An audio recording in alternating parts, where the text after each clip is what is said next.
किसी मुख्यमंत्री के पास इतनी भीड़ नहीं होती जितनी भीड़ मेरे पास होती है। डर जाए उम्र में डन छो उम्र में नहीं डरे हम। अब ये बूढ़ा ना डन बात नए लड़के जो अभी नेट चलाना नए नए मोबाइल लिया होगा जिनको अता पता नहीं है वो लिखते हर से दल बदलो।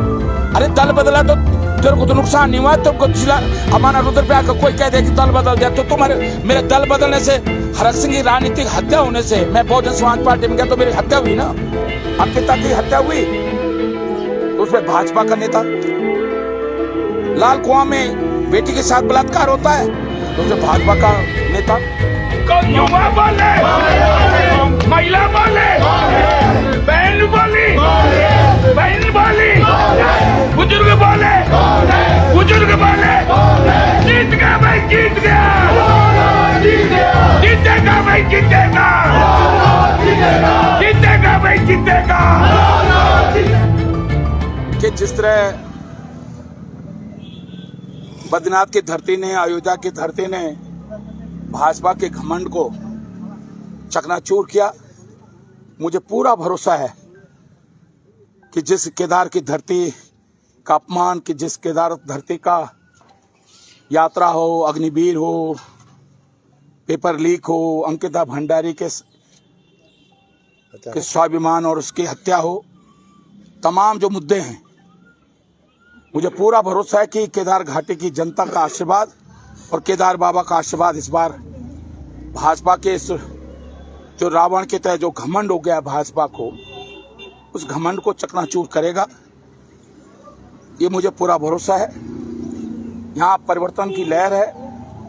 मैं जब बद्रीनाथ गया था तो वहाँ के लोगों के चेहरे पर, लोगों के मन मस्तिष्क में एक ही चीज थी कि हमें भाजपा को इस बार उसके गुरूर को, उसके घमंड को, उसके जो उसका स्वाभिमान तो नहीं कहूंगा, जो उसका छलावा है, उसकी झूठी बातें हैं, झूठी घोषणाएं हैं, धोखा है, उस सबको चकनाचूर करेंगे। और मुझे पूरा भरोसा है कि केदार बाबा का आशीर्वाद कांग्रेस को मिलेगा, मेरे छोटे भाई मनोज राउत को मिलेगा। और जिस तरह माहौल बन रहा है, हमारी सारी बहनें, हमारे नौजवान, हमारे कार्यकर्ता, हमारे पास जनशक्ति है, हमारे पास भावना है। भाजपा के पास धन शक्ति, मशीनरी का दुरुपयोग, छल है, कपट है, और उसके जवाब में हमारे पास सिर्फ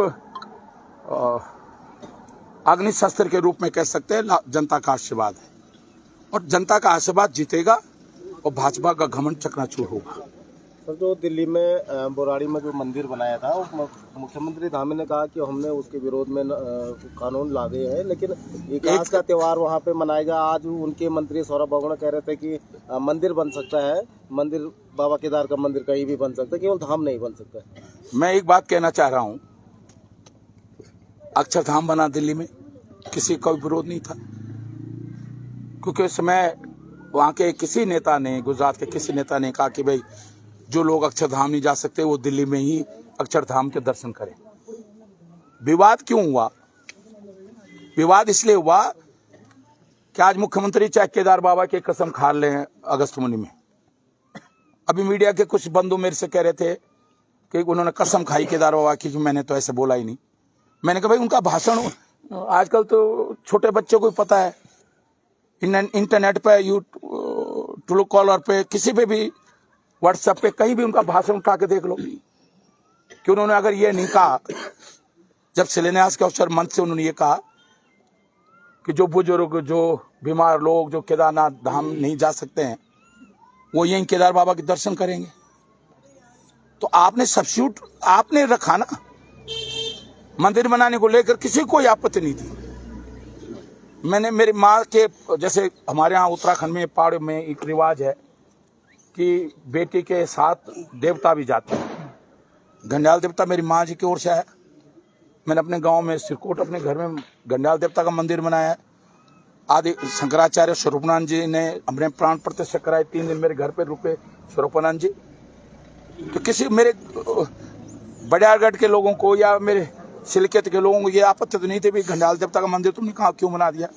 अगर मैं ये कहता जिस दिन प्राण प्रतिष्ठा हो रही थी या शिलान्यास हो रहा था मंदिर का कि भाई जो वहाँ घंडियाल देवता वहाँ नहीं जा सकते, वो यहाँ दर्शन कर सकते हैं सिरकोट में, क्योंकि ये तो मेडिकल कॉलेज के बिल्कुल बगल में मैंने मंदिर बना दिया। आपकी सोच को लेकर लोगों को आपत्ति है कि आपकी ये सोच, कभी केदार बद्रीनाथ के नाम पर, गंगोत्री यमुनोत्री के नाम पर आप यात्रा को डाइवर्ट करा रहे हैं। आज कह रहे हैं हमने तो करा ही नहीं। आपने उन लोगों से पूछो ना जिन्होंने, आज कोई लोग बेवकूफ है क्या? ऋषिकेश हरिद्वार से लेकर गंगोत्री तक, ऋषिकेश से हरिद्वार से लेकर केदारनाथ बद्रीनाथ यमुनोत्री तक के जितने व्यापारी हैं, छोटे मोटे व्यवसाय करने वाले लोग हैं, वो बेवकूफ है क्या? उनको नहीं पता कि तुमने यात्रा को कैसे डाइवर्ट करवाया? अब तुम, आज तक किसी ने कहा, आज तक किसी एक व्यक्ति ने कहा कि नहीं साहब, इतनी सरकारें, उत्तर प्रदेश मुलायम सिंह जैसी सरकार आई जिसने उत्तराखंड की बहु बेटियों के साथ अत्याचार किया, मुझ पर नगरकांड किया, लेकिन उस सरकार ने भी हमारी यात्रा को जो है डाइवर्ट नहीं किया। उसने अयोध्या की तरफ या बनारस की तरफ या गोरखपुर की तरफ या उसने भी यात्रा को डाइवर्ट नहीं किया। आप यात्रा को डाइवर्ट कर रहे हो। ये इसलिए आक्रोश है। अग्निवीर की योजना है भाई, हमारे घर में हर व्यक्ति, मेरे बाप भी फौजी था, हर घर में एक व्यक्ति फौज में भर्ती होता था। वो सम्मान भी होता था कि हमारा बेटा, हमारा भाई आज देश की सुरक्षा में लगा हुआ है, शहीद होगा तो हमें, हमारी माँ रोती नहीं थी, उसके शव पर पुष्प डालती थी कि तू दे, और ये कहती थी कि मेरे कोख से एक और बेटा पैदा हो जो देश के लिए सेवा करते हुए शहीद हो जाए। ये गर्व हम करते थे। आज तुमने हमारे स्वाभिमान को, उत्तराखंड के लोगों के स्वाभिमान को ठेस पहुंचाई है कि आज तुमने हमारे सेना में जाने का, देश की सेवा करने का जो जज्बा था हमारा उत्तराखंड वालों का, वो जज्बे को खत्म कर दिया। आज तुमने अग्निवीर में बदल दिया उस जज्बे को हमारे। तुम हमारे नौजवानों के बहुत सा खिलवाड़ कर रहे हो। पेपर लीक हुआ, कनिष्ठ सेवा का पेपर लीक हुआ, सारे भाजपा के नेता उसमें, मुख्यमंत्री के साथ फोटो, प्रमुख सचिव के साथ, चीफ सेक्रेटरी के साथ फोटो, डीजीपी के साथ फोटो। फिर लोक सेवा आयोग को पेपर दिए तो भाजपा का मंडल उड़के का मंडलाध्यक्ष उसमें पेपर बेचते हुए पकड़ा गया। अंकिता की हत्या हुई, अंकिता की हत्या हुई तो उसमें भाजपा का नेता। आज आज आज आज काशीपुर में, वहां लाल कुआं में बेटी के साथ बलात्कार होता है तो उसमें भाजपा का नेता दर्जाधारी। अल्मोड़ा में घटना होती है, चंपावत में घटना होती है, उसमें भाजपा के कार्यकर्ता। भैया कहां तुम चरित्र की बात करने वाली पार्टी, सनातन धर्म की बात करने वाली पार्टी, कहां तुम्हारा चरित्र चला गया? आज हमारे अनुसूचित जाति के भाइयों के साथ अन्याय हो रहा है। तुम सनातन के धर्म की बात करते हो। अरे सनातन धर्म में तो सबको साथ लेके चलना चाहिए, दिल बड़ा होना चाहिए। रावण नहीं था सनातनी धर्म में, रावण से बड़ा कोई सनातनी था, सबसे बड़ा पंडित था, लेकिन उसको घमंड हो गया, सबसे बड़ा शास्त्रों का ज्ञाता था, उसको अहम हो गया, घमंड हो गया। तो जब किसी सनातनी को घमंड हो जाए, जब अहम हो जाए, तो उसके घमंड को चकनाचूर, घमंड कहते ना, कहावत है, कोटेशन है देसी भाषा में कि घमंड तो रावण का भी नहीं रहा। और इस बार केदार बाबा की धरती इनके घमंड को चकनाचूर करेगी। सर, भाजपा वाले हरक सिंह रावत जी के लिए कह रहे हैं कि हरक सिंह रावत अब बूढ़ा शेर हो गया है, केवल दहाड़ रहे हैं, कर कुछ नहीं। बूढ़ा तुम्हारा मोदी ने हुआ ऐसा भैया सुन लो, अब मैं उनकी बात पे नहीं कर रहा हूँ। हरक सिंह रावत की दाढ़ जो है आज भी जो है, जो अगर हरक सिंह रावत इतना कमजोर है तो ईडी, तुम्हारी सबसे बड़ी एजेंसी है सीबीआई, सबसे बड़ी एजेंसी है ईडी। तो हरक सिंह रावत अगर कमजोर होता तो तुम ईडी और सीबीआई भेजते? भाई कमजोर आदमी के लिए भेजता कोई ईडी और सीबीआई? जो सबसे, कहीं ना कहीं लोकसभा चुनाव हो रहा था, तुमने ईडी भेज दी, सीबीआई भेज दी। और मैं तो कह रहा हूं, मैंने ईडी वालों से भी कहा 1 रुपये का, 1 करोड़ तो छोड़ दो, 1 लाख तो छोड़ दो, अगर 1 रुपये का घोटाला निकल जाए, एक पाखरो टाइगर सफारी में गढ़वाल के भले के लिए बना रहा था, लाखों लोगों को रोजगार मिलता, दिल्ली से लेकर कोटद्वार तक, जौलीग्रांट से लेकर कोटद्वार तक इतने होटल बनते, इतने रिसोर्ट बनते, पूरी दुनिया के लोग जो टाइगर देखने के लिए आते, वो पाखरो टाइगर सफारी देखने के लिए आते। मेरा जुनून था कि 2/3 हिस्सा पौड़ी जिले का गढ़वाल का हिस्सा जो है कॉर्बेट में है, और दुर्भाग्य से गढ़वाल से जो है कॉर्बेट को व्यापार नहीं मिल पा रहा, यहाँ को लोगों को रोजगार नहीं मिल पा रहा। अगर मैं पाखरो टाइगर सफारी बना रहा था, कुछ लोगों को तकलीफ हुई, कुछ लोगों को लगा भाई ये तो उस ऊंचाई को छू लेगा। आज पाखरो टाइगर सफारी बन गई होती तो कोटद्वार की जमीन, कोटद्वार, ऋषिकेश, पूरा दिल्ली तक जो है इतना व्यापार बढ़ गया होता कि लाखों करोड़ों लोगों को रोजगार मिला होता। क्योंकि पूरी दुनिया जो है पाखरों में, कॉर्बेट में टाइगर देखने के लिए आती है। पागल है लोग। कहा जाता है कि ईडी सीबीआई ने हरक सिंह रावत की नस दबा रखी, इसलिए वो दूसरी पार्टी में दे दी। अब देखिए, अब ऐसे तो देखिए, सुनो, ये सवाल जो लोग कह रहे हो, ये सवाल उन्होंने मनीष खंडूड़ी से क्यों नहीं पूछा जब मनीष खंडूड़ी कांग्रेस से एमपी का चुनाव लड़ा? मतलब हरक सिंह की बात आई तो सारी कमियां हरक सिंह में निकल जाती हैं। जब खंडूड़ी जी का लड़का कांग्रेस से एमपी का चुनाव लड़ रहा था, तब कमी नहीं नजर आई आपको? जब विजय राजा सिंधिया और उनका बेटा माधवराव सिंधिया कांग्रेस से राजनीति कर रहा था, तब तो नहीं किसी ने कहा। अभी मेनका गांधी जी और माननीय सोनिया गांधी जी जो है एक दूसरी पार्टी में, तब कोई नहीं कह रहा है। भाई हर व्यक्ति का अपना व्यक्तित्व है। अब तुम माना एक चैनल में हो, दूसरा तुम्हारा भाई अगर दूसरे चैनल में चले जाए तो हम कहेंगे कि यार तुम एक ही चैनल में क्यों नहीं आए? अब एक मिलिट्री में भर्ती होता है, एक पुलिस में भर्ती होता है, तो हर व्यक्ति का अपना विचार है। नहीं, कई बार जो है बाहर के लोग मान जाते हैं और घर के लोग नहीं मानते। तो ये कहना पास कोई नस नहीं है। अरे नस होती तो हरक सिंह रावत इतना चिल्लाता। हरक सिंह रावत तो चाहता है कि भेज दो जेल में। तो कहा उन्होंने ईडी वालों से, जब मैं अभी बुलाया था उन्होंने मेरे को, जैसे मैंने ईडी के सामने धरना दिया, वो वीडियो बना रहे थे ऊपर में ऑफिस से, तो मैंने कहा भाई छिप छिप के क्यों वीडियो बना रहे हो, सामने आके बनाओ ना। जब उन्होंने तुरंत, उसके बाद मुझे मालूम था जिस दिन मैंने ईडी के घेराव में दाड़ा में वहां, तो मुझे पता था आप सम्मान आने वाला मुझको। तो कह रहे साहब हम तो सोच रहे थे कि आप नहीं आओगे। मैं क्यों नहीं आऊंगा? कह रहे हम जेल भेजेंगे। मैंने कहा मैं तो तैयारी के साथ आया हूं जेल भेजोगे? कोई नेता कोई चोरी चकत्ती डाल के थोड़ी जेल जाएंगे। मैंने कहा भाई एक अच्छे काम के लिए जाएंगे, गढ़वाल के हित के लिए, उत्तराखंड के हित के लिए, नौजवान को रोजगार देने के लिए हम पाखरो टाइगर सफारी बना रहे थे। अगर हमने अच्छा काम किया, और अच्छे काम में अगर देखो, मन चंगा तो कटौती में गंगा। अगर अब मन साफ हो ना तो दुनिया की बड़ी से बड़ी एजेंसियों के साथ आदमी टकरा सकता है। देखो आदमी का मन जानता है। हम आंखें बंद करें, थोड़ी देर के लिए आंखें बंद करें, बचपन से लेकर हमने क्या अच्छा क्या बुरा क्या, आपका मन बता देगा। सबसे बड़ा दर्पण आप नहीं बता सकते कि मैं क्या अच्छा हूं कि बुरा हूं, मेरा मन बता सकता कि मैं अच्छा हूं या बुरा हूं। इसलिए जब मन सही होता है ना, मैं तो छात्रानी से आया हूं, मैंने तो जेल जाना तो मेरे लिए ऐसा है कि एक बार किसी ने कहा आप पे 35 मुकदमे दर्ज हैं, तो मैंने कहा जो दिल्ली में बैठ के राजनीति करते हैं उन पे होंगे मुकदमे दर्ज। जो सड़कों पे आंदोलन, अंशकालिक टीचर्स का आंदोलन में, सीटे वेतनमान के आंदोलन में, बलि प्रथा धारी देवी में, मुंडेश्वर में बलि प्रथा मैंने बंद करवाई। गढ़वाल में बहुत सारे मंदिरों में जा जाकर मैंने बलि प्रथा बंद कराई।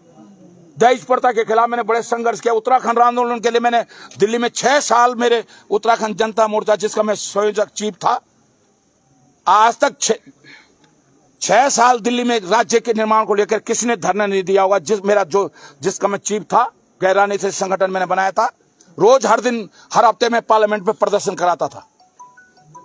जिस दिन मुजफ्फरनगर कांड हुआ, मैं कोटद्वार के रास्ते जो 145 बसें मेरे साथ गई, 19 पुलिस के बैरियरों को तोड़ते हुए, गढ़मुक्तेश्वर पुल पे पुलिस ने जाम लगा रखा था, उसको उखाड़ते हुए मैंने दिल्ली तक सुरक्षित पहुंचाया। जो मेरे साथ कोटद्वार के रास्ते, नजमात के रास्ते उत्तराखंड आंदोलन में 94 लोग गए। और पौड़ी में माता बहनों ने कहा वापस आके, जब मुजफ्फरनगर कांड हुआ, एक बाप वो है जिसने हमें जन्म दिया, एक बाप हमारा हरक सिंह है जिसके कारण आज हम इज्जत हमारी बची है। अपने हाथों से मैंने पुलिस के बैरियर तोड़े।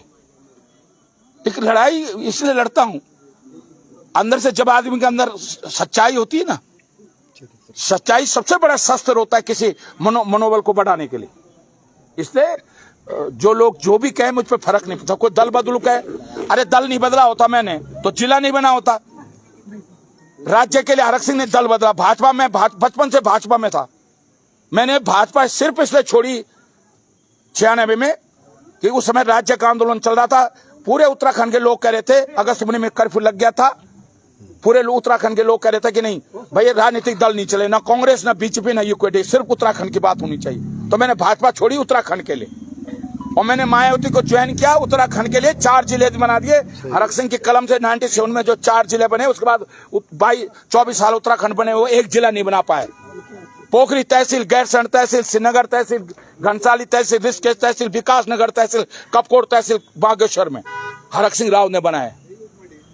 तो हमने तो उत्तराखंड के विकास के लिए कई बार नए लड़के जो अभी नेट चलाना नए मोबाइल लिया होगा, जिनको अता पता नहीं है, वो लिखते हैं हरक सिंह दल बदलो।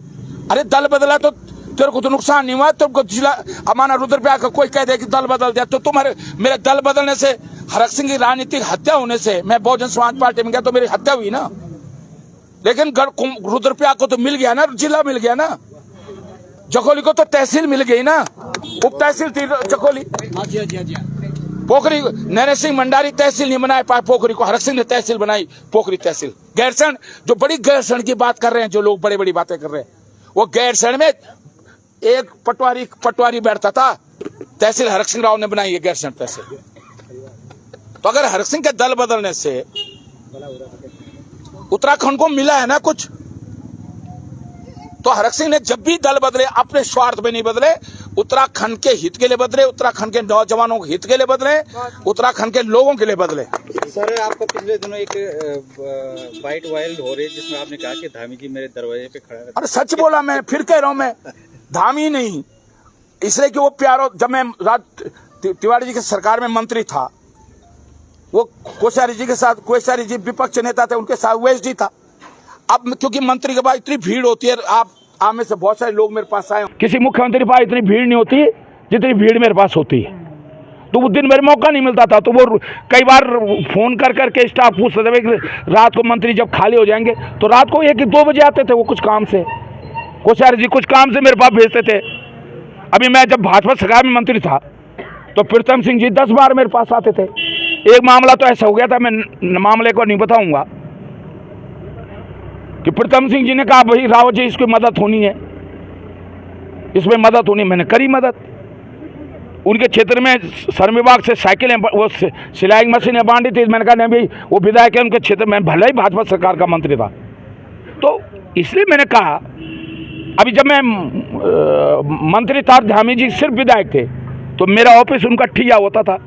तो ये कोई बहुत मैंने कोई ये तो अच्छी बात है ना।